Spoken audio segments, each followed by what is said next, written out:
Episode 1144 से 1146 reborn in martial world. Subscribe करो मेरे चैनल एडिशन को और लाइक कमेंट शेयर करना ना भूले। चाहिए शुरू करते हैं। नारंग परिवार के साथ उसकी पहले से ही काफी समस्याएं थी, इसलिए उसे अब और कुछ भी निपटाने की जरूरत नहीं थी। ऐसा लग रहा था कि नई समस्याएं अप्रत्याशित रूप से सामने आ रही थी। वो पहले स्वर्गीय स्तर का योद्धा है, लेकिन वो बहुत छोटा है।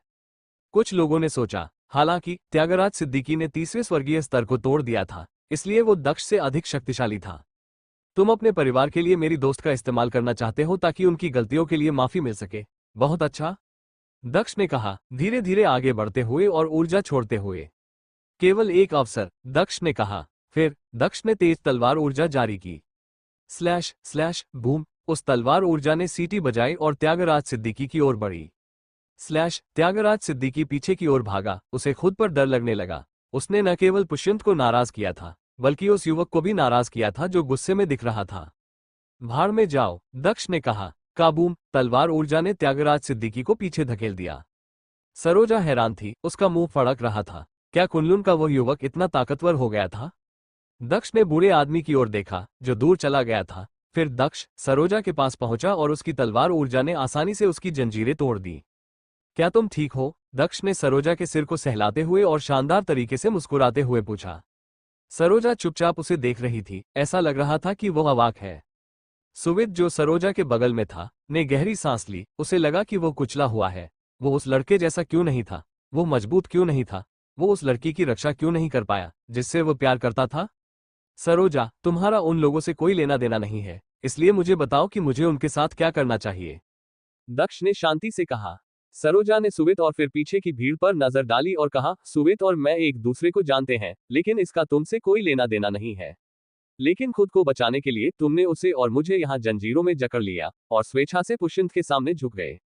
चूंकि तुम निर्दयी हो, इसलिए मुझे भी ऐसा करने के लिए दोष मत दो। दक्ष, अगर तुम कर सको तो मैं उनमें से किसी को भी अब और नहीं देखना चाहती। दक्ष ने सरोजा को आश्चर्य से देखा। वो पहले इतनी शुद्ध और कोमल हुआ करती थी और अब उसे साधना की दुनिया की क्रूरता की आदत हो गई थी। बेशक ये सरोजा के लिए अच्छी बात थी, क्योंकि वह इससे और मजबूत हो गई थी। दक्ष की सेलेस्टियल स्टार तलवार प्रकट हुई। बिजली जमीन पर गिर रही थी और गड़गड़ाहट के साथ कर्कश ध्वनि गूंज रही थी। महामहिम, भले ही सिद्दीकी परिवार उतना अच्छा नहीं रहा है, लेकिन इतना क्रूर होने का कोई कारण नहीं है। त्यागराज सिद्दीकी ने सेलेस्टियल स्टार तलवार से भयानक ऊर्जा को महसूस करने के बाद कहा।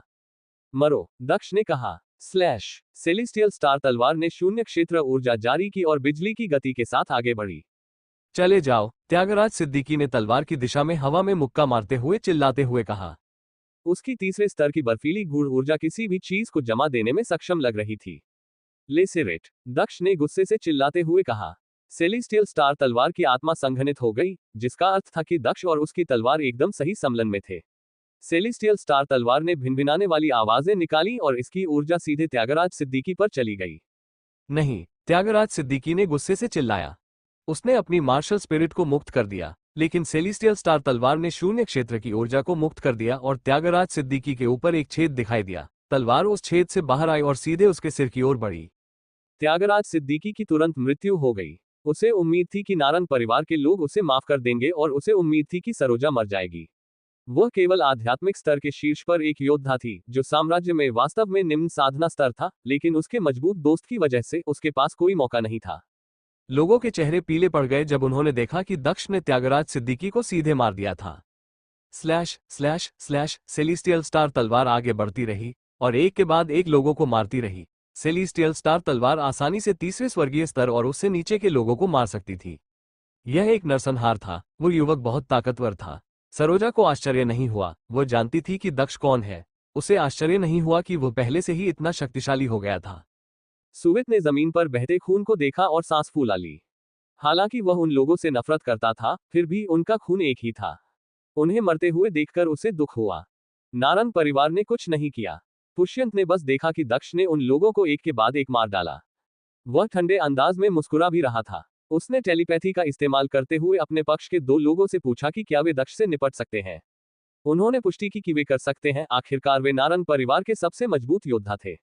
वे दोनों चौथे स्वर्गीय स्तर तक पहुंच चुके थे, इसलिए वे सिद्दीकी परिवार को भी आसानी से नष्ट कर सकते थे। भले ही दक्ष की सेलेस्टियल स्टार तलवार शक्तिशाली थी और उसमें स्तर 3 की गूढ़ ऊर्जा थी, लेकिन उनकी गूढ़ ऊर्जा स्तर 4 थी। इसलिए दक्ष उनसे मुकाबला नहीं कर सकता था। एक स्तर का अंतर पहले से ही काफी बड़ी बात थी। इधर अंत में सेलेस्टियल स्टार तलवार ने सुवित की जंजीरों को भी तोड़ दिया और दक्ष ने कहा, मैं आपसे एक सवाल पूछूंगा जिसका आपको जवाब देना होगा। क्या आप सरोजा को दोषी ठहराएंगे? सरोजा ने कहा था कि वो चाहती है कि वे सब मर जाएं। सुवित भयभीत दिखा, उसने उसकी ओर देखा और अपना सिर हिलाया। उसने कहा, मैं ऐसा कैसे कर सकता हूं? काश वे मरते नहीं, लेकिन उन्होंने उसके साथ जो किया वह गलत था। यह अच्छा है कि तुम इस तरह से सोचते हो, तुम मुझे वैसे भी दोषी ठहरा सकते हो। यदि तुम अपने परिवार के विनाश का बदला लेना चाहते हो तो तुम मुझे भविष्य में पा सकते हो। दक्ष ने सुवित से कहा। सरोजा निराश थी, लेकिन फिर भी मुस्कुराए। सुवित पहले से ही उसके साथ अच्छा व्यवहार कर रहा था। आदि के चले जाने के बाद से सुवित ने पूरे समय उसकी रक्षा की थी, अन्यथा वह पहले ही कई बार मर चुकी होती। वह जानती थी कि दक्ष केवल एक दोस्त या भाई था, लेकिन फिर भी वह उसे याद करती थी। क्या तुमने बकवास करना बंद कर दिया है? पुष्यंत ने ठंडी मुस्कान के साथ कहा। उसे उन लोगों की कोई परवाह नहीं थी। दक्ष धीरे से घुमा, उसकी सेलेस्टियल स्टार तलवार गुनगुना रही थी। पुष्यंत तुरंत पीछे हट गया। उसके रक्षक दक्ष से निपट सकते थे, लेकिन वह नहीं कर सकता। स्लैश! दक्ष की सेलेस्टियल स्टार तलवार आसमान में फैल गई और खून के छींटे पड़ने लगे। पुष्यंत आश्चर्यचकित था, उसने अपना सिर नीचे किया और अपने हाथ को देखा। आह! अचानक उसे लगा कि दर्द उसके पूरे शरीर में फैल गया है। उसका एक हाथ कट गया था। उसे मार डालो, पुष्यंत ने गुस्से से चिल्लाते हुए कहा। उसने नहीं सोचा था कि दक्ष बिना कुछ कहे उसका हाथ काट देगा। बूम! दोनों गार्डों ने तुरंत भयानक ऊर्जा छोड़ी। उन्होंने कभी नहीं सोचा था कि दक्ष इस तरह हमला करेगा। उसे पुष्यंत की सामाजिक स्थिति की परवाह नहीं थी, उसने तुरंत उसका हाथ काट दिया। दक्ष ने दोनों रक्षकों को देखा और आगे बढ़ गया। एक पल में तलवार ऊर्जा आसमान में उठी और हवा की तरह आगे बढ़ी। उसकी तलवार ऊर्जा ने आसमान को काला कर दिया, क्योंकि वह चौथे स्वर्गीय स्तर के उन दो योद्धाओं की ओर बढ़ रही थी। लेसेरेट! दक्ष ने कहा। दक्ष ने अपने वीरांगना हमले का इस्तेमाल किया और दो योद्धाओं को मार डाला। वे बहुत कमजोर थे, वे एक भी हमले का सामना करने में असमर्थ थे। दक्ष का वीरांगना अब पूर्णता के और भी करीब पहुंच रहा था। दोनों लाशें आसमान से नीचे गिरी। वह युवक आश्चर्यजनक रूप से बलवान था। नारंग परिवार के लोग डरे हुए लग रहे थे। वे लोग उसके घेरे में सबसे ताकतवर थे। मरो! दक्ष ने कहा। पुष्यंत पीछे की ओर लड़खड़ा गया जब उसने देखा कि दक्ष हाथ में तलवार लिए उसकी ओर आ रहा है। बज़! उसके शेर ने अपने पंख फड़फड़ाए और चला गया। यह एक स्वर्गीय स्तर का जानवर था, इसलिए यह एक इंसान में बदल सकता था, लेकिन दक्ष से लड़ना असंभव था। आखिरकार उसने चौथे स्वर्गीय स्तर के दो योद्धाओं को मार डाला था। जो लोग अभी भी जीवित हैं, वे चले जाएं, दक्ष ने कहा। उसकी तलवार फिर से आसमान में दिखाई दी। उसने तुरंत पुष्यंत के साथ साथ असंख्य आइसलैंड शूरवीरों को भी घायल कर दिया। जो लोग अभी भी जीवित थे, वे घबरा गए। सिद्दीकी परिवार की तरफ कोई नहीं बचा था, केवल लाशें थीं। सुवित ने असंतोष से दक्ष को देखा। अगर वो इतना मजबूत होता तो वो सरोजा की रक्षा कर सकता था। फिर दक्ष सरोजा के पास गया और कहा, सरोजा, तुम यहाँ कैसे आ गई? कुनलुन से इतनी दूर? विंध्याचल प्रांत और असीमंत प्रांत के बीच की दूरी अविश्वसनीय थी। असीमंत प्रांत विंध्याचल प्रांत से भी ज्यादा दूर था। सरोजा ने केवल आध्यात्मिक स्तर को ही तोड़ा था, इसलिए इतनी दूरी को पार करना उसके लिए अकेले असंभव था। दक्ष, आप जानते हैं कि आदि कितना प्रतिभाशाली था। वो जल्दी ही मजबूत हो गया और दुनिया देखना चाहता था, इसलिए हमने साथ में दुनिया की यात्रा करने का फैसला किया और यहाँ आ गए। फिर आदि चला गया और मेरी मुलाकात सुवित से हुई, जो मुझे यहाँ ले आया। आदि कहाँ है? दक्ष ने पूछा। वो जानता था कि आदि बेहद प्रतिभाशाली है। कुछ लोग उसे ले गए, सरोजा ने कहा। ऐसा लग रहा था जैसे उसे अभी अभी कोई भयानक घटना याद आ गई हो। कौन? दक्ष ने पूछा। मुझे नहीं पता। कोई बहुत शक्तिशाली व्यक्ति। आकाश से एक आवाज हमसे बात कर रही थी। फिर एक विशाल हाथ प्रकट हुआ और आदि को ले गया। मुझे नहीं पता कि वो कहाँ है। सरोजा ने उस दृश्य को याद करते हुए कहा। एक विशाल हाथ जो आकाश से आया था? दक्ष ने दोहराया। यह एक भयानक योद्धा, कम से कम एक साधना सम्राट की तरह लग रहा था। ऐसा भयानक योद्धा आदि को क्यों ले जाएगा? जब वह शक्तिशाली योद्धा आपसे बात कर रहा था, तो क्या वह अच्छा था या बुरा? दक्ष ने पूछा। उसे उम्मीद थी कि आदि अभी भी सुरक्षित है क्योंकि वे अच्छे दोस्त थे। आदि एक शुद्ध और दयालु युवक था। सरोजा आदि की नौकर हुआ करती थी, लेकिन आदि ने हमेशा उसे बहन माना था। मुझे नहीं लगता कि वह बुरा था। इतना मजबूत योद्धा वैसे भी आदि पर गुस्सा नहीं हो सकता था, और भले ही उसका इरादा हमें नुकसान पहुंचाने का था, वह मुझे आसानी से मार सकता था। सरोजा ने कहा। दक्ष ने सिर हिलाया, उसे राहत मिली। जब वे बात कर रहे थे, तब सिद्दीकी परिवार के कई सदस्य वहां पहुंचे और दक्ष को घूरने लगे। दक्ष ने उनके बहुत से लोगों को मार डाला था, उसने उनके परिवार को नष्ट कर दिया था। दक्ष ने उनकी ओर देखा और सुवित की ओर देखते हुए कहा, क्या आपके दादा आपके परिवार को नियंत्रण में रख सकते हैं? सुवित ने सिर हिलाया और कहा, तुमने जितने लोगों को मारा वे सभी सिद्दीकी परिवार के वरिष्ठ अधिकारी थे। मेरे दादा और मेरे पिता को भी कैद कर लिया गया था क्योंकि वे नहीं चाहते थे कि मुझे जंजीरों में बांधा जाए। अगर उन्हें रिहा कर दिया जाता तो मेरे दादा परिवार के सबसे मजबूत योद्धा होते। ठीक है, जाओ और अपने दादा को रिहा करो, अब से मुझे उम्मीद है कि तुम्हारे दादा सिद्दीकी परिवार के शासक बन सकते हैं। दक्ष ने शांति से कहा। सुवित ने सिर हिलाया और सरोजा से कहा, सरोजा, मैं चलता हूं। फिर सुवित चला गया और दक्ष ने उसे देखा। फिर दक्ष ने सरोजा को देखा और कहा, सरोजा, क्या तुम सुवित के साथ रहना चाहती हो? अगर तुम नहीं चाहती हो तो मैं तुम्हें ले जा सकता हूं। सरोजा ने दक्ष को देखा और अपना सिर नीचे कर लिया। उसने कहा, वह मेरे लिए अच्छा है और उसने मेरे लिए अपनी जान जोखिम में डाल दी। ठीक है, इसमें कुछ चीजें हैं जिनका उपयोग आप साधना अभ्यास के लिए कर सकती हैं। यदि आप उसे कुछ देना चाहती हैं तो दे सकती हैं, लेकिन उसे सब कुछ न दें। आखिरकार सुवित के पक्ष में बहुत से लोग हैं। दक्ष ने सरोजा को एक अंगूठी देते हुए कहा, मैं बाकी समस्याओं को सुझाने में तुम्हारी मदद करूंगा। चलो नारंग परिवार के आने तक इंतजार करते हैं। दक्ष ने कहा, नारंग परिवार इसके बाद सरोजा को नहीं छोड़ेगा। दक्ष को ज्यादा देर तक इंतजार नहीं करना पड़ा। दूर से कुछ लोग विशाल स्वर्गीय स्तर के जानवरों पर सवार दिखाई दिए। वे इतने ज्यादा थे कि आसमान को भी ढक रहे थे। आगे वाला जानवर चौथे स्तर का स्वर्गीय जानवर था और उसकी पीठ पर एक अधेड़ उम्र का आदमी बैठा था। वो पुष्यंत जैसा दिख रहा था, इसलिए शायद वो जनरल नारंग था। असीमंत प्रांत में साम्राज्यों में लड़ाई होती थी और यह सामान्य बात थी। इसलिए एक जनरल बहुत महत्वपूर्ण था। ये वास्तव में एक बहुत ही उच्च सामाजिक स्थिति थी।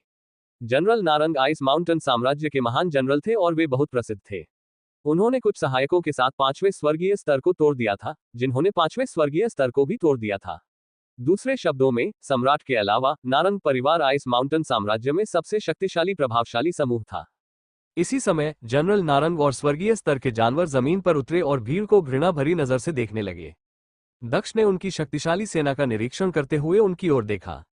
जनरल नारंग, दूर से किसी ने कहा। बर्फ से बने शाही वस्त्र पहने और एक जानवर पर सवार एक व्यक्ति दिखाई दिया। उसके पास गार्ड भी थे और उसकी ऊर्जा अविश्वसनीय थी। जनरल नारंग ने आदरपूर्वक झुकते हुए कहा, महामहिम। महामहिम आ गए हैं, उन्हें भी पता चल गया होगा कि क्या हुआ था। भीड़ ने सोचा, महामहिम आ गए हैं, उन्हें भी पता चल गया होगा कि क्या हुआ था। भीड़ ने सोचा, सुवित ने पहले ही अपने पिता और दादा को रिहा कर दिया था, लेकिन जब उसके पिता पहुंचे और उन लोगों को देखा तो वे भयभीत हो गए। जनरल नारंग, जो कुछ हुआ वह मैंने भी सुना है, मुझे बहुत खेद है। राजकुमार ने क्षमाप्रार्थी स्वर में कहा। जनरल नारंग ने सिर हिलाया और कहा, महामहिम, मुझे समस्या का समाधान करना है। फिर जनरल ने पलटकर ठंडे स्वर में कहा, तुशीत, जाओ और उन्हें मार डालो। सब लोग उन्हें मारने के लिए तैयार हो जाओ, तुशीत ने कहा। फिर वो जानवर से कूद गया और आकाश से नीचे उतरा। सभी को अचानक ठंड लगने लगी। सिद्दीकी परिवार के कमजोर योद्धा तुरंत बर्फ की एक स्तर से ढक गए। दक्ष ने तुरंत ऊर्जा जारी की और 5वें स्वर्गीय स्तर के योद्धा की ओर कूद पड़ा। बूम, तलवार की रोशनी दिखाई दी और उस व्यक्ति द्वारा छोड़ी गई बर्फ की ऊर्जा तुरंत टूट गई। जब जनरल ने तलवार ऊर्जा को देखा तो वह आश्चर्यचकित रह गया। पहले स्वर्गीय स्तर का वह योद्धा बहुत शक्तिशाली था, इतना शक्तिशाली कि उन्हें उसे नष्ट करना पड़ा, अन्यथा वह समस्या बन जाता। हवा में मौजूद सभी शक्तिशाली योद्धाओं ने दक्ष की ऊर्जा को महसूस किया और भौहें सिकोड़ ली। हालांकि उन्हें यकीन था कि 4 स्तरों और 5वें स्तर की गूढ़ ऊर्जाओं के अंतर से वे आसानी से उस पर अत्याचार कर सकते थे। 5वें स्वर्गीय स्तर के योद्धा को भी यकीन था कि वह आसानी से जीत सकता है। मरो, 5वें स्वर्गीय स्तर के योद्धा ने चिल्लाते हुए कहा। और भी ठंडी ऊर्जाएं दक्ष की ओर बढ़ी। वायु मृत्यु, दक्ष ने कहा। उसके पास 4 अलग अलग प्रकार की गूढ़ ऊर्जाएं एक साथ मिल गई थीं। बर्फ टूटती रही। इसी समय खून की धार फूट पड़ी। 5वें स्वर्गीय स्तर का योद्धा 2 टुकड़ों में कट गया और फट गया। 5वें स्वर्गीय स्तर के एक योद्धा को तलवार के एक वार से कुचल दिया गया था। वहां एक भयानक सन्नाटा छा गया। जनरल नारंग दक्ष को परखने की कोशिश करते हुए हैरान थे। तलवार चलाने की यह तकनीक बहुत तेज और बहुत शक्तिशाली थी। इसमें शून्य क्षेत्र और हवा की गूढ़ ऊर्जाएं थी, इसलिए इसे चकमा देना मुश्किल था। दक्ष ने उस व्यक्ति को मारने के बाद अपने सामने खड़े शक्तिशाली योद्धाओं को देखते हुए हवा में ऊपर की ओर उठना जारी रखा। क्या इस जगह की शाही शक्ति भी इसमें शामिल होना चाहती है? दक्ष ने गर्व से राजकुमार को तिरस्कारपूर्ण तरीके से देखते हुए कहा। कितना अहंकारी, राजकुमार ने कहा। भले ही उसके रक्षक दक्ष का मुकाबला नहीं कर सकते थे, लेकिन वो परेशान होने से खुद को नहीं रोक सका। मैं तुम्हें 10 सेकंड दूंगा, दक्ष ने उन्हें तिरस्कारपूर्ण तरीके से देखते हुए कहा। आप कहां से हैं? राजकुमार ने दक्ष से पूछा। स्नो साम्राज्य। दक्ष ने कहा, कोई आश्चर्य नहीं कि वह इतना शक्तिशाली था। स्नो साम्राज्य असीमंत प्रांत में सबसे मजबूत साम्राज्यों में से एक था। राजकुमार कांप उठा, यहां तक कि उसका परिवार भी स्नो साम्राज्य के लोगों से डरता था। वे उसके जैसे मध्यम स्तर के साम्राज्य में सभी को आसानी से मार सकते थे। जनरल नारंग, ऐसा लगता है कि इस समस्या को केवल आप ही सुलझा सकते हैं। राजकुमार ने कहा। जनरल डर गया, यहां तक कि साम्राज्य के राजकुमार की भी हिम्मत नहीं हुई कि वह उस युवक को अपमानित करे। दक्ष जनरल नारंग को घूर रहा था, उसकी आंखों से तलवार ऊर्जा निकल रही थी। भले ही वह केवल पहले स्वर्गीय स्तर तक ही पहुंचा था, लेकिन वह अविश्वसनीय रूप से आक्रामक था। बेशक सरोजा के साथ जो कुछ हुआ था, उसके बाद कोई भी उसे फिर से अपमानित करने की हिम्मत नहीं करेगा, यहां तक कि दक्ष के घर लौटने के बाद भी। जनरल नारंग, सावधान रहें, वो केवल पहले स्वर्गीय स्तर तक ही पहुंच पाया है, लेकिन वो 5वें स्वर्गीय स्तर तक पहुंचने वाले लोगों को आसानी से मार सकता है। राजकुमार ने जनरल से टेलीपैथी का उपयोग करते हुए कहा। मुझे चेतावनी देने के लिए धन्यवाद, महामहिम। जनरल नारंग ने टेलीपैथी का उपयोग करते हुए राजकुमार से कहा। उसने दक्ष की ओर देखा और कहा, महामहिम, मुझसे गलती हो गई, चलो यही बात खत्म करते हैं, कृपया।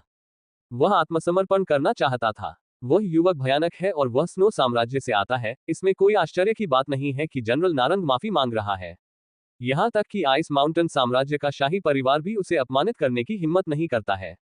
भीड़ ने सोचा। दक्ष ने कहा, आपको सिद्दीकी परिवार और मेरी दोस्त सरोजा से माफी मांगनी चाहिए। जनरल नारंग परेशान दिखे। सिद्दीकी परिवार से माफी मांगेंगे?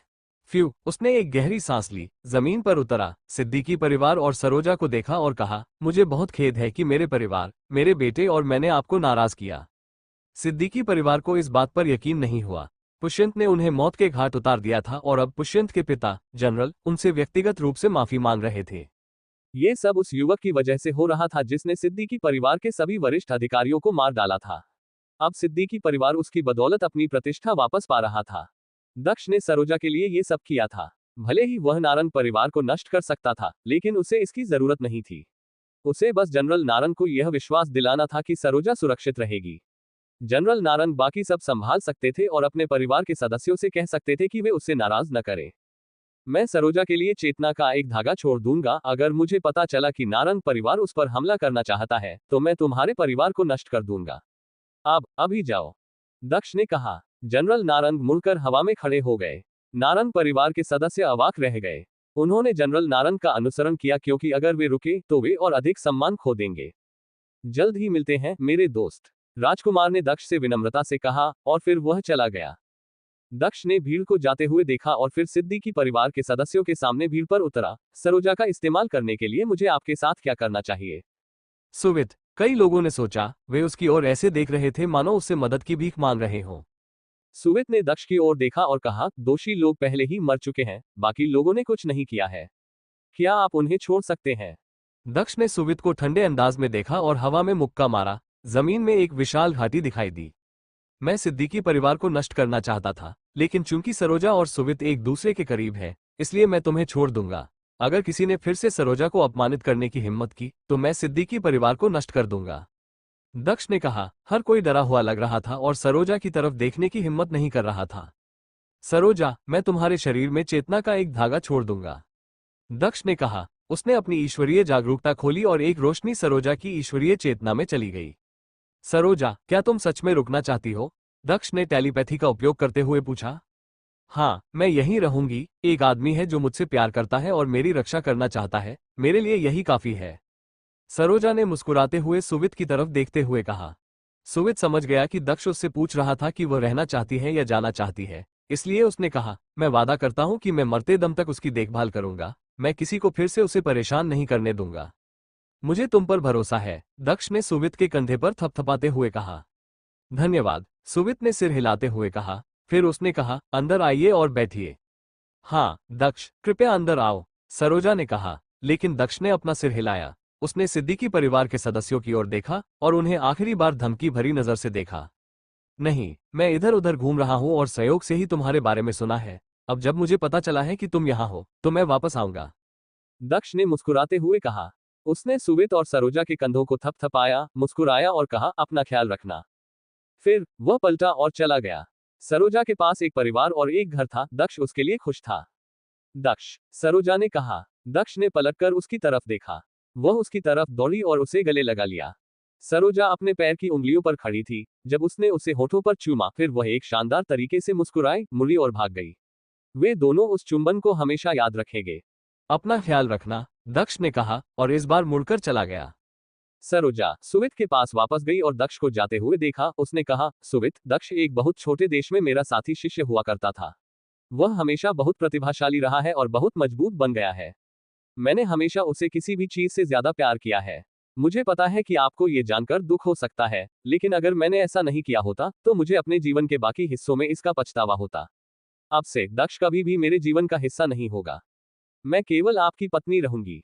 सुवित ने उसे गले लगाया और कहा, सरोजा, मैं तुम्हें दोष नहीं दे सकता। अगर मैं तुमसे पहले मिला होता तो बात अलग होती, लेकिन अब चलो साथ मिलकर खुशहाल जीवन जिए। इस समय दूर से कोई उन्हें देख रहा था और मुस्कुरा रहा था। आप अपने छोटे प्रेमी को छोड़ना नहीं चाहते हैं? हंसिका ने दक्ष पर गुस्से से कहा, जिसने पहले ही अपना चेहरा बदल लिया था। तुम मेरी छोटी प्रेमिका हो। दक्ष ने हंसिका की कमर के चारों ओर अपना हाथ डालते हुए और उसे अपनी ओर खींचते हुए कहा, लेकिन जल्द ही हम प्रेमी नहीं रहेंगे। जब हम अलग हो जाएं तो दुखी मत होना। हंसिका ने मुस्कुराते हुए दक्ष के गले में हाथ डालते हुए कहा, चूंकि यह ऐसा है तो आइए इन आखिरी कुछ दिनों का आनंद लें। दक्ष ने हंसिका को और भी कसकर गले लगाते हुए कहा। वे मुस्कुराकर पीछे मुड़े और चले गए। अगले कई दिनों तक उन्होंने हर जगह प्यार किया, पहाड़ों में, गर्म झरनों में और इसी तरह। दक्ष को लग रहा था कि भले ही वह गंभीरता से साधना का अभ्यास नहीं कर रहा था, फिर भी वह सभी प्यार से लाभान्वित हो रहा था। योजक चिन्ह। स्नो साम्राज्य। स्नो साम्राज्य में बहुत से लोग एक विशाल ग्लेशियर पर एकत्रित हुए थे, इस उम्मीद में कि वे किसी दिन वहां जा सकेंगे। यदि साम्राज्य में सभी लोग पर्याप्त रूप से शक्तिशाली हो जाएं तो उन्हें यह अवसर मिलेगा। विशाल महल के अंदर कई युवक उत्साहित दिख रहे थे। अगले दिन मंदिर खुल जाएगा। स्नो क्वीन एक अपवाद थी। कुछ लोगों ने तो यहां तक कहा कि वह एक असली राक्षस थी, क्योंकि जिन पुरुषों के साथ उसने प्यार किया था वे सभी बाद में मर गए। उस रात आसपास का माहौल शांत था, लेकिन कई लोग चैन से सो नहीं पाए।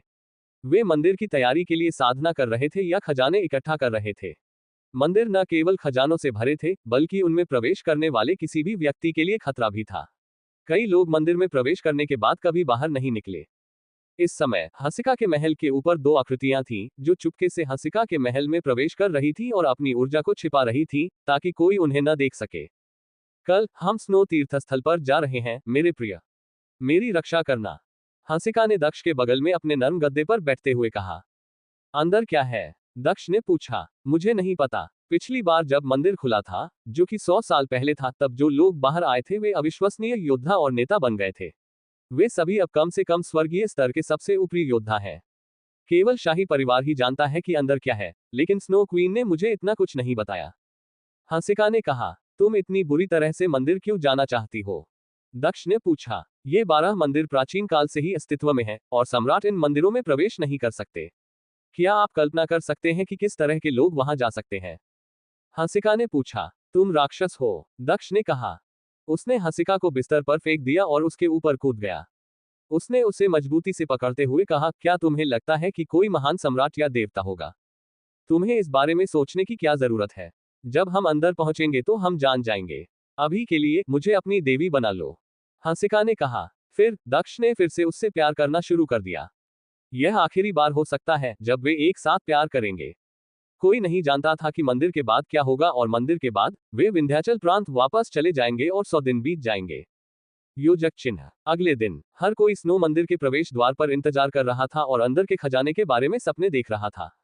यहाँ तक कि बर्फ सम्राट और स्नो क्वीन भी वहां मौजूद थे, लेकिन वे सभी के सामने गंभीर और सम्मानजनक दिख रहे थे। क्या सब लोग यहाँ हैं? बर्फ सम्राट ने सभी की ओर देखते हुए पूछा, विशेष रूप से शाही पोशाक पहने युवा पुरुषों की ओर जो सामने खड़े थे। मुझे लगता है हम सब यही हैं। छठवें राजकुमार ने उदासीनता से कहा। भाई, क्या आपका मतलब है कि मुझे शामिल नहीं किया जाना चाहिए? हंसिका ने दूर से कहा। बहुत से लोगों ने उन्हें ठंडी नजर से देखा। दक्ष ने पिछली बार बहुत से लोगों को मारा था। जिन लोगों को उसने मारा था उनमें से कई लोग मंदिर में आने वाले थे। उनके कुलों ने उन्हें एक स्थान दिया था, लेकिन चूंकि वे मर चुके थे, इसलिए उनके कुलों ने अन्य उत्कृष्ट शिष्यों को स्थान दे दिया था। कोई भी महिला कभी भी मंदिर में नहीं आई है। हंसिका, तुम पहली महिला हो, इसलिए तुम्हें यहाँ नहीं आना चाहिए, छठवें राजकुमार ने कहा। उसकी आवाज तीखी थी, लेकिन वह उसके प्रति अपनी नफरत नहीं छिपा पा रहा था। भाई, स्नो देवी एक महिला है या पुरुष? हंसिका ने मुस्कुराते हुए पूछा। भाई, स्नो देवी एक महिला है या पुरुष? हंसिका ने मुस्कुराते हुए पूछा। छठवें राजकुमार ने कहा, मुझे केवल साम्राज्य द्वारा बनाए गए नियमों की परवाह है। मैं नियमों को आपसे बेहतर समझती हूँ। चूंकि स्नो देवी एक महिला है, इसलिए मुझे लगता है कि केवल महिलाओं को ही अंदर जाना चाहिए। हंसिका ने दृढ़ता से मुस्कुराते हुए कहा। कोई बात नहीं, वो अंदर जाने वाली पहली महिला होने के कारण उत्साहित दिख रही थी। क्या तुम्हें यकीन है कि तुम्हें अंदर कोई परेशानी नहीं होगी? छठवें राजकुमार ने पूछा। उसने कहा, बहन, बहुत ज्यादा सपने मत देखो, वरना तुम निराश हो जाओगी। वैसे भी तुम अंदर जाने वाली पहली महिला नहीं हो। क्या ऐसा है? हंसिका ने मंदिर की ओर देखते हुए और फिर स्नो क्वीन की ओर देखते हुए कहा। स्नो क्वीन ने ऐसा कभी नहीं कहा, लेकिन छठवें राजकुमार की आवाज से ऐसा नहीं लग रहा था कि वह झूठ बोल रहा है। इससे कोई फर्क नहीं पड़ता कि कोई लड़की पहले अंदर गई है या नहीं, इससे कोई फर्क नहीं पड़ता। तुम मेरी सबसे दृढ़ निश्चयी बेटी हो, तुम और मैं दोनों बहुत समान हैं, इसलिए मैंने तुम्हें चुना। तुम्हारी कई बहनें तुमसे बहुत ज्यादा मजबूत हैं, लेकिन मेरा मानना है कि तुम सबसे अच्छी हो। इससे कोई फर्क नहीं पड़ता कि तुम कुंवारी हो या नहीं, देवताओं को इसकी परवाह नहीं है। स्नो क्वीन ने टेलीपैथी का उपयोग करते हुए हंसिका से कहा। हंसिका ने सिर हिलाया, लेकिन कुछ नहीं कहा। एक रोशनी प्रकट हुई और मंदिर को घेर लिया। बूम बूम बूम, मंदिर का विशाल द्वार अपने आप खुल गया। दक्ष ने महल की तरफ नहीं देखा, उसने रोशनी की तरफ देखा। ये बर्फ सम्राट या स्नो क्वीन नहीं थे जिसने मंदिर खोला था, यह अपने आप ही खुल गया था। लेकिन उन चीजों को कौन नियंत्रित करता था? दक्ष ने पूछा, क्या एनसेमंट के अन्य साम्राज्यों में अन्य मंदिर हर 100 साल में खुलते हैं? वास्तव में, हंसिका ने कहा। दक्ष बहुत उत्सुक था। फॉर्चून श्राइन ने उस पैटर्न का पालन नहीं किया। और सम्राटों की बैठक क्यों स्थगित कर दी गई थी? यह मंदिरों के खुलने के बाद क्यों हो रही थी? सम्राटों की बैठक और एनसेमंट के बीच क्या संबंध था? बर्फ सम्राट ने भीड़ की ओर देखा और कहा, ठीक है, मंदिर में प्रवेश करें। भड़भड़ाहट, सभी लोग तुरंत मंदिर में प्रवेश कर गए। इस बार 81 लोग मंदिर में जाएंगे और केवल कुछ ही बाहर आएंगे। मेरे प्रिय, चलो अंदर चलते हैं, हंसिका ने दक्ष से कहा, और फिर वे एक साथ मंदिर में प्रवेश कर गए। वो मंदिर है, दक्ष ने फुसफुसाते हुए कहा। मंदिर एक प्रतीक की तरह लग रहा था, क्योंकि अंदर से ये किसी दूसरी दुनिया जैसा लग रहा था। इस समय आसमान से एक छाया उतरी। उस व्यक्ति ने सफेद वस्त्र पहना हुआ था, उसके बाल भी सफेद थे, साथ ही दाढ़ी भी सफेद थी। बूढ़े आदमी ने कहा, मंदिर में आपका स्वागत है, मैं एक दूत हूं जो रास्ता दिखाएगा। एक दूत? दक्ष ने हैरान होकर कहा। दक्ष आश्चर्यचकित था, ये बिल्कुल फॉर्चून सिटी जैसा था। क्या उस जगह पर भी कोई देवता था? बेशक, दक्ष जानता था कि भले ही उस दुनिया में देवता थे, इसका मतलब सिर्फ इतना था कि वे अविश्वसनीय योद्धा थे। नोट, देवता से मतलब अविश्वसनीय योद्धा से है, न कि वास्तविक भगवान से। हंसिका, छठवें राजकुमार ने कहा। उसने कहा, हंसिका, मैं तुम्हें मंदिर में आने से इसलिए मना कर रहा था क्योंकि मेरे पिता नहीं चाहते थे कि स्नो क्वीन को पता चले कि मंदिर में क्या है। उन्होंने हमेशा उन लोगों को नियंत्रित किया है जो मंदिर से बाहर निकलते हैं। हंसिका ने शांति से उसकी बात सुनी। ये स्नो क्वीन और बर्फ सम्राट के बीच का मामला था।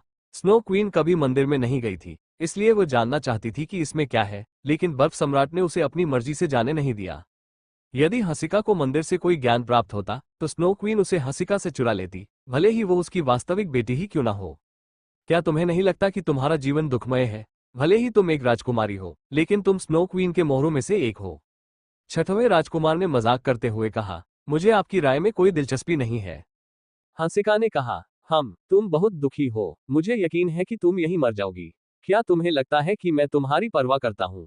तुम गलत हो। मैं तुम्हें बता सकता हूँ कि मेरे कई दुश्मन हैं, जिनमें से कई तुमसे बहुत ज्यादा ताकतवर हैं। तुम मेरे लिए कुछ भी नहीं हो और मुझे तुम्हें मारने में कोई आपत्ति नहीं होगी।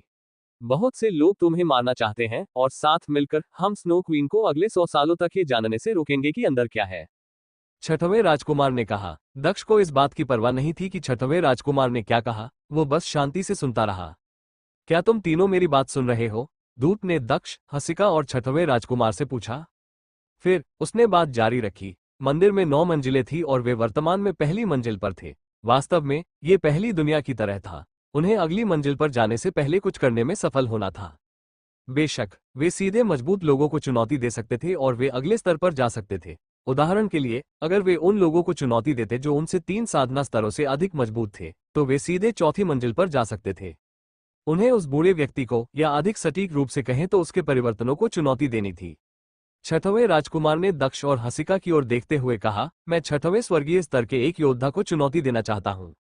वो किसी ऐसे व्यक्ति को चुनौती दे रहा था जो पहले से ही उससे 2 स्तरों से अधिक शक्तिशाली था। चलो देखते हैं। हंसिका ने दक्ष से कहा। बहुत से लोग पहले ही लड़ने लगे थे।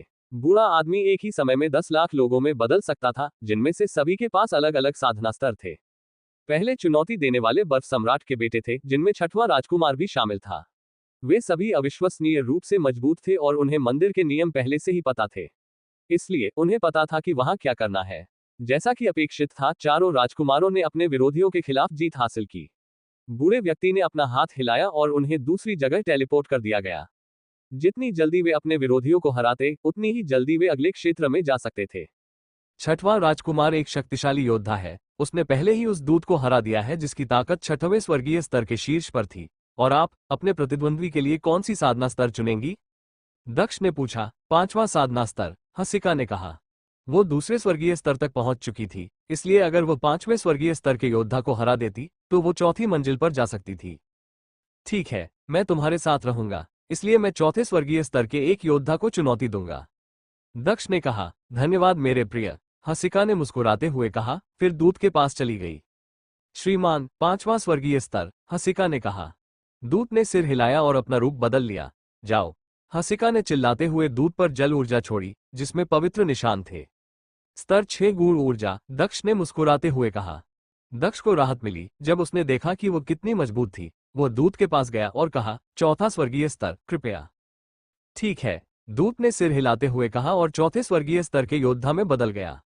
दक्ष आगे कूदा और राक्षसी ऊर्जा को छोड़ा और अपने विशाल पवित्र मंत्र का इस्तेमाल किया। इसे राक्षसी ऊर्जाओं के साथ मिलाया। उसने वीरान गूढ़ ऊर्जाओं को भी संघनित किया। काबूम! दूत उत्साहित दिखाई दिया। आश्चर्य की बात यह थी कि पहले स्वर्गीय स्तर पर एक राक्षसी योद्धा था।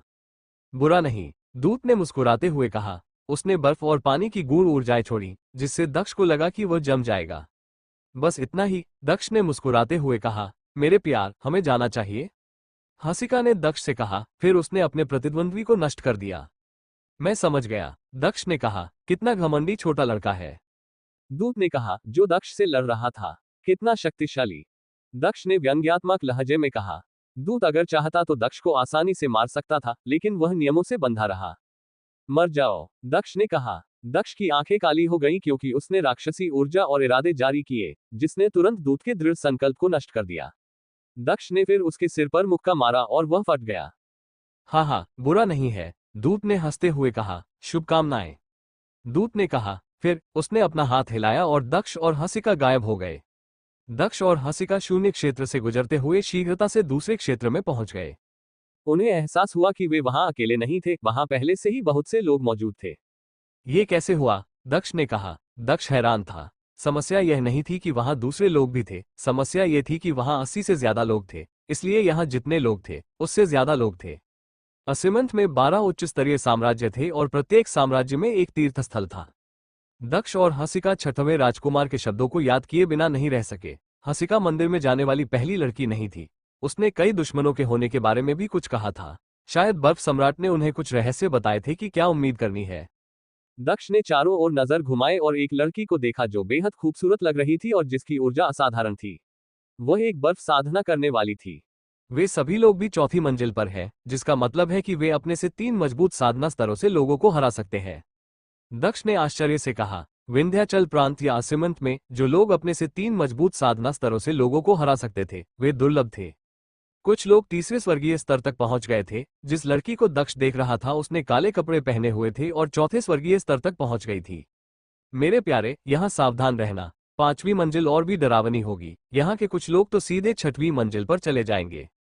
हंसिका ने टेलीपैथी का उपयोग करते हुए कहा। ठीक है, दक्ष ने सिर हिलाकर जवाब दिया। क्या खूबसूरत लड़की है। हंसिका को देख रहे किसी व्यक्ति ने कहा। 2 युवक उनके पास आए जो बहुत ही दुष्ट लग रहे थे। वो अकेली नहीं है, दूसरी लड़की ने मुस्कुराते हुए कहा। वहां और भी लड़कियां थीं जिनमें से ज्यादातर बर्फ साधना करती थीं।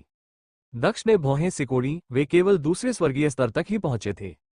मेरे प्यार, उन पर हमला मत करो, पहले उनकी ताकत देखो, हंसिका ने कहा जब उसने देखा कि दक्ष गुस्सा हो रहा था। ठीक है मेरे प्यार, दक्ष ने जवाब दिया। आप कहां से हैं, महामहिम? दक्ष ने एक व्यक्ति से पूछा, लेकिन इस समय दूसरे ने ऊर्जा जारी की और दक्ष की दिशा में हवा में मुक्का मारा। कितना ठंडा है, दक्ष ने कहा। वो व्यक्ति केवल दूसरे स्वर्गीय स्तर तक ही पहुंचा था, लेकिन उसका मुक्का अविश्वसनीय था। रोश, दक्ष ने चिल्लाते हुए कहा। उसने राक्षसी ऊर्जा को उग्रता से छोड़ा। उसने सिर्फ एक सवाल पूछा था और दूसरे ने तुरंत उस पर हमला कर दिया। काबूम! उनके आसपास का क्षेत्र हिल गया और दक्ष को लगा कि उसका हाथ जम जाएगा। बर्फ की एक परत उसके शरीर को घेर रही थी और उसके खून में घुस रही थी। उसके प्रतिद्वंद्वी का बर्फ कौशल अतीत में इस्तेमाल की गई कॉस्मोस बर्निंग सन तकनीक से अधिक शक्तिशाली था। यहाँ बहुत सारे अविश्वसनीय योद्धा हैं, दक्ष ने सोचा। उसका खून उबलने लगा और राक्षसी मंत्रोच्चार होने लगा। दक्ष ने शून्य क्षेत्र की ऊर्जाएं छोड़ी और उसकी भुजाओं पर जमी बर्फ टूट गई। हालांकि उसका प्रतिद्वंद्वी फिर से उसकी ओर हवा में मुक्के मारने लगा था। बूम! दक्ष ने अधिक राक्षसी ऊर्जा जारी की और अपने विशाल पवित्र मंत्र का इस्तेमाल किया। Boom boom boom! दोनों मुट्ठियां टकराईं और दक्ष को लगा कि उसकी बाह पर फिर से ठंडक छा गई है। उनके आसपास के अन्य लोग लड़ाई देखने के लिए उत्साहित थे। दक्ष से लड़ने वाला दूसरे स्वर्गीय स्तर का योद्धा पांचवें स्वर्गीय स्तर के योद्धा को हराकर चौथी मंजिल पर पहुंच गया था, लेकिन दक्ष उससे मुकाबला कर सकता था। इसका मतलब था कि वह तुरंत पांचवीं मंजिल पर जा सकता था, लेकिन उसने इसके बजाय यह मंजिल चुनी। चूंकि आप बर्फ की साधना नहीं करते, तो आप यहाँ क्यों आए? आप जरूर मरना चाहते होंगे।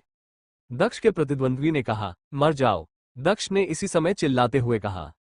ड्रैगन की दहाड़ गूंजी और बर्फ टूट गई। फिर दक्ष चिल्लाया, शाप! दक्ष की शापपूर्ण ऊर्जा ने दुश्मन के शरीर को नष्ट करना शुरू कर दिया। यहाँ दक्ष ने चिल्लाते हुए अपने प्रतिद्वंद्वी का ध्यान अपनी ओर खींचा। उसकी आंखें काली थीं, जो उसके प्रतिद्वंद्वी के दृढ़ संकल्प को कमजोर कर रही थी। उस आदमी ने एक भयानक चीख मारी और अपनी आंखें बंद कर ली। फिर दक्ष ने उसकी दिशा में हवा में मुक्का मारा और जमी हुई जगह को तोड़ दिया। मरो! प्रतिद्वंद्वी ने चिल्लाते हुए कहा। हवा में चटकने की आवाज फैल गई, क्योंकि प्रतिद्वंद्वी का सिर और उसकी ईश्वरीय चेतना टुकड़ों में फट गई। वो जीत गया। कुछ लोगों ने सोचा, दक्ष ने केवल पहले स्वर्गीय स्तर को तोड़ा था, लेकिन वो जीत गया था। दक्ष ने अपने प्रतिद्वंद्वी की अंगूठी ले ली। उम्मीद है कि इसमें शक्तिशाली बर्फ कौशल हो सकता है, यहाँ तक कि एक शाही शास्त्र भी हो सकता है। फिर दक्ष हसिका के पास गया। उसने उन दो विकृत लोगों पर नजर डाली, जो तुरंत पीछे मुड़ गए। दक्ष हसिका की ओर बढ़ा और कहा, यह इलाका बंद है, इसलिए हम यहाँ फंस गए हैं। हम पांचवी मंजिल पर कैसे जाएं? अगर दूत नहीं आता है, तो हमें शायद बस इंतजार करना होगा। हसिका ने कहा, उसे भी नहीं पता था, वह भी मंदिर में पहली बार आई थी। चलो फिर बैठते हैं, दक्ष ने कहा। वे एक पहाड़ पर चले गए और पैर मुड़कर बैठ गए। अरे! एक युवक ने कहा, जो बिना आस्तीन की शर्ट पहने हुए था और उसकी बाइसेप्स उभरी हुई थी। क्या तुम मुझसे बात कर रहे हो? दक्ष ने पूछा। बेशक, मैंने अभी अभी तुम्हारी लड़ाई देखी है। तुम ठीक हो, लेकिन तुम्हारे शरीर में ड्रैगन का खून कैसे है? युवक ने पूछा। To be continue. अब आगे क्या होने वाला है? आखिर कौन था वह युवक और वह दक्ष से यह सवाल क्यों पूछ रहा था? क्या दक्ष और हसिका इस मंदिर में अपने सभी प्रतिद्वंद्वियों का सामना कर पाएंगे? आखिर क्या रहस्य था इस मंदिर का? आपको क्या लगता है, क्या होंगे इन सभी सवालों के जवाब? हमें कमेंट बॉक्स में कमेंट करके जरूर बताएं और सभी सवालों के जवाब जानने के लिए सुनते रहिए रिबन इन मार्शल वर्ल्ड सिर्फ मेरे चैनल एडिशन पर, और सब्सक्राइब जरूर से करें, लाइक करें, शेयर करें और कमेंट करें।